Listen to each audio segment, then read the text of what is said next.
On a un petit bulletin spécial. Alors, on part... on part en sirène. Bon, alors, c'est le temps de lancer le paquet. On n'a pas le choix, les amis. On a téléphoné ce matin à Guy Chevrette. On lui a parlé et on voulait avoir de l'information à propos de son personnel politique à l'époque où il était leader de l'opposition et même chef du Parti québécois à la même époque où Pauline Marois était vice-présidente du Parti québécois, donc on remonte aux années 87-88. Alors la situation est pas compliquée. Dès le 1er décembre 87, le Parti québécois est dans l'opposition. Guy Chevrette opère son bureau et il engage 4 personnes. Janine Hamel, on a Lise Lavoie, ensuite on a Denis Aubry et Daniel Lepage. Tous des gens de Montréal, dont une personne de Mascouche.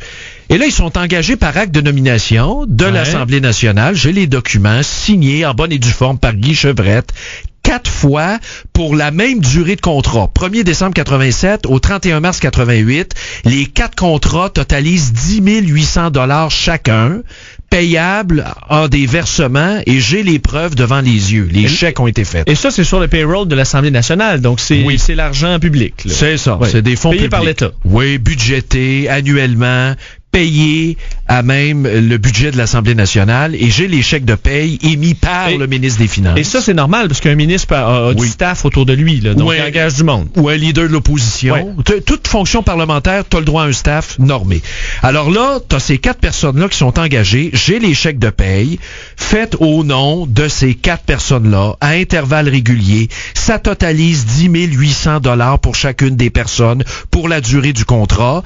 Et ce qu'il y a d'étonnant là-dedans, c'est que ces 4 personnes-là, attachées politiques, payées à même les fonds publics, prennent leur chèque de paye et immédiatement, quand ils le reçoivent, vont l'endosser avec leur nom personnel signature à l'endo, et en même temps le déposent tous sans exception au compte bancaire du Parti québécois, succursale sur la rue Saint-Denis à Montréal. Donc, ils sont payés par l'État et donnent directement l'entièreté de leur paye au parti sans prendre un sou. Oui, et j'ai les formulaires d'autorisation, demande de paiement périodique du contrôleur des finances qui autorise les paiements de chacune de ces personnes-là. Là.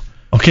Donc, c'est quoi, là? Moi, j'ai plein de questions. Je veux savoir qu'est-ce que ces gens-là faisaient au bureau de Chevrette. Réponds. Ouais, est-ce que c'est juste des gens qui voulaient être bénévoles, tu sais, puis qui tellement de grandeur d'âme, qui travaillent dans le vide juste pour donner de l'argent, leur paye au complet, là. Au complet. PQ, pas juste un don, là. Exactement. Leur paye au PQ. Moi, j'ai jamais rencontré quelqu'un comme ça. Mais qu'est-ce qu'ils faisaient chez Chevrette? 1. 2. Est-ce qu'il y avait des fonctions au PQ pour qu'ils servirent de bord et qu'ils donnent l'argent au PQ? Qu'est-ce qu'ils faisaient au PQ, ces gens-là? C'était qui? Ils ont contribué pour plus que 3 000 par année, là. Oui. Chaque contrat valait 10 800 pour 4 mois. Alors, ça dépasse le 3 000 de dons que tu pouvais faire maximal à l'époque. Oui. Bon, qu'est-ce que ces gens-là faisaient? On a écrit à Marie Barrette, attachée de presse de Pauline Marois. On vous revient. On a écrit à Guy Chevrette, on n'a pas eu de retour d'appel. J'ai parlé à l'Assemblée nationale, on nous dit, on se mêle pas de ça, adressez-vous à M. Chevrette qui avait la pleine gérance de son bureau.